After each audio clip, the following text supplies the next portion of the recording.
प्रणाम सब कोई के। तो आज हमनी के बीच में राहुल भैया बैठल बनी और यहाँ के आवाज़ में ऐसा जादू बा कि एगो ऐसा गाना गा देनी सुर संग्राम में जाके कि पूरा बिहार और भोजपुरी समाज के आँख से आंसू आ गए। लेकिन यहाँ के आवाज़ में जो जादू बा वो जादू से अब कोई बाँचल नहीं वो गाना की वजह से। और आज हमनी के सेट पर आयल बनी, हमनी के सौभाग्य बा और भैया के आशीर्वाद हमारा ऊपर हमेशा से रहेला। बहुत बार 2 बार 3 बार हम मिलल बनी। बहुत अच्छा इंसान है, मतलब लगबे ना करेला कि जितने ना कहल जाला जितने जौन फल लागल रही जौन पेड़ पर उतने झुकल रही। बहुत अच्छा यहाँ के स्वभाव लगेला। का कहें भैया, कैसा लगा था?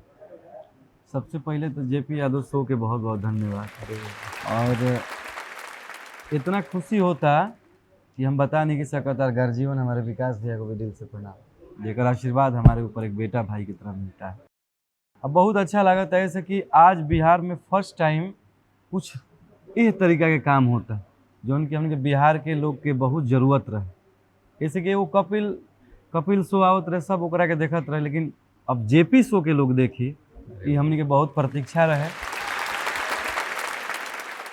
और पूरा कॉमेडी, पूरा फनी और एक से एक लोग इस शो से जुड़ल बा, एक से एक लोग चीफ गेस्ट में आ रहा बा और सब लोग इंटरटेन होता। बड़ा अच्छा लगा था। और हम तो दुआ करब भगवान से और बिहार के सब जनता से कि इतना आगे बढ़ी रहुआ, इतना इस शो आगे बढ़े जेकर कोनो जवाब ना रहे। वाह, बहुत बहुत धन्यवाद भैया। भैया कुछ गुनगुनाई हमनी के शो के बारे में, कैसन लागता आई पर कुछ गुनगुनाए का कहे? सब लोग बैठल बा तो इस शो के बारे में भैया हम गा देते हैं। अरे छोड़ा घर के झगड़ा झंझट, कि छोड़ा घर के झगड़ा झंझट, बंद कर दरवाजा हो।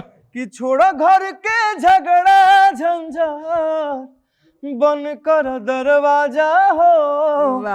जेपी यादव सो के देखा, जेपी यादव सो के देखा, आई बड़ी मजा हो। जेपी यादव सो के देखा, आई बड़ी मजा हो। जेपी यादव सो के देखा। हाँ भैया जिया, हो गए काम होने का धमाका है ये। हाँ, ये कहो को धमाका मारते रहते हैं। तो आप लोग देखना नहीं भूलिए जेपी यादव शो, ऐसे ही देखते रहिए। और इनका एपिसोड बहुत जल्द आएगा, वो आप लोगों को बहुत मजा मिलेगा। बहुत मजा आई। टेलर के लिए इतना काफी है। हाँ।